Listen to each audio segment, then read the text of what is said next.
Je suis un opposant au régime algérien et ce n'est pas en me collant des affaires que je n'ai pas commises, en m'impliquant dans des affaires auxquelles je suis complètement étranger, que l'on viendra à bout de mon combat pour la liberté du peuple kabyle.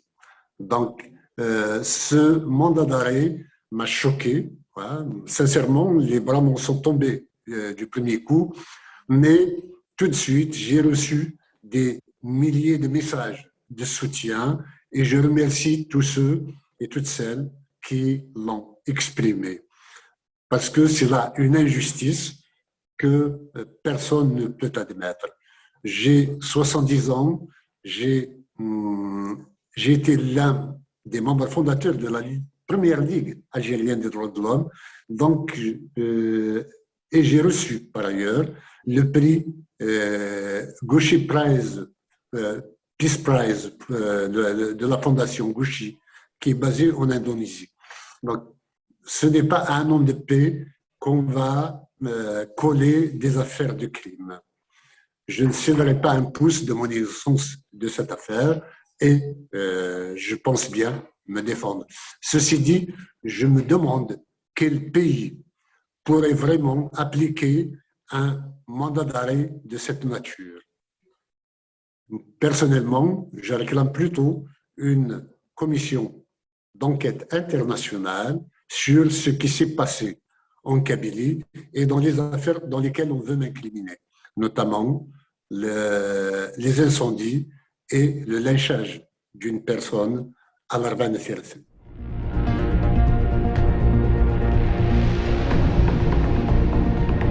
Mes avocats sont en charge et j'ai aussi sollicité le concours d'Avocats sans frontières pour déjouer un peu toutes les ruses et les procédures de cette nature. Donc, personnellement, je suis un réfugié politique sous protection internationale et je n'ai strictement rien à craindre de ce qui se passe dès lors que je sais que je suis innocent et que tout le monde le sait. Il n'y a strictement rien à craindre.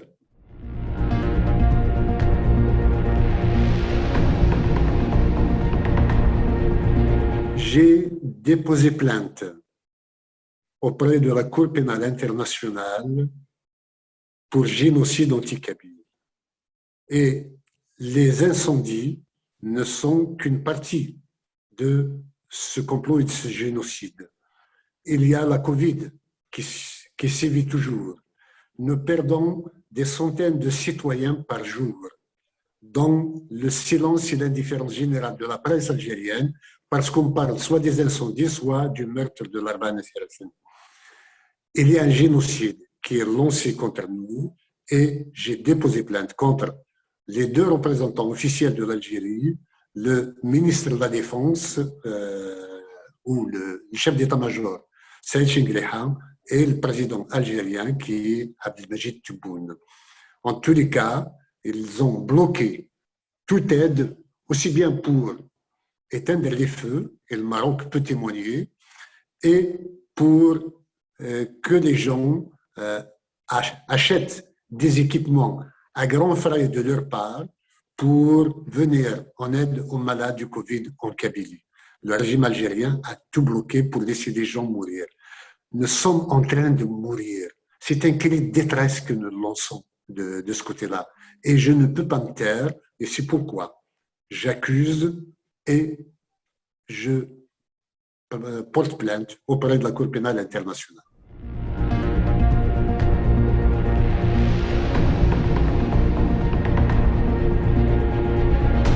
Le régime algérien est dans la fuite en avant. Ne pouvons pas faire face à ses propres problèmes internes et essayer d'incriminer des étrangers, des voisins ou de supposés alliés de voisins. Je ne peux que déplorer la légèreté avec laquelle cette décision a été prise. Nous, en tant que gouvernement provisoire kabyle et en tant que mouvement pour l'autodétermination de la Kabylie, en tant que Kabyle, ne plaidons plutôt pour une entente, une compréhension entre les deux pays pour le bien-être de tous et pour surtout la paix et la stabilité de tous. Même si nous revendiquons un droit à l'autodétermination, nous sommes des gens de raison et nous souhaiterions, plutôt que de porter des accusations fallacieuses contre nous, de prendre langue avec le régime de telle sorte à ce que l'on trouve les voies et moyens nécessaires pour apaiser la situation et que chacun trouve son compte. Le droit à l'autodétermination du peuple kabyle est inaliénable et sacré pour nous, mais on peut parfaitement discuter des échéanciers, des modalités, de la manière de faire.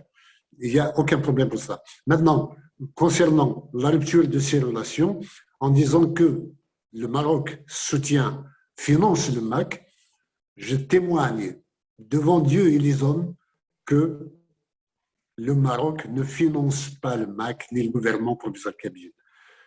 Tout le monde peut savoir comment je vis et où je vis. Donc, si j'étais financé d'ailleurs, cela se saurait. Deuxièmement, dire que nous sommes des pions de puissances étrangères est une insulte à notre intelligence. Nous sommes suffisamment grands pour savoir ce qui est bon pour le peuple kabyle et ce qui ne l'est pas.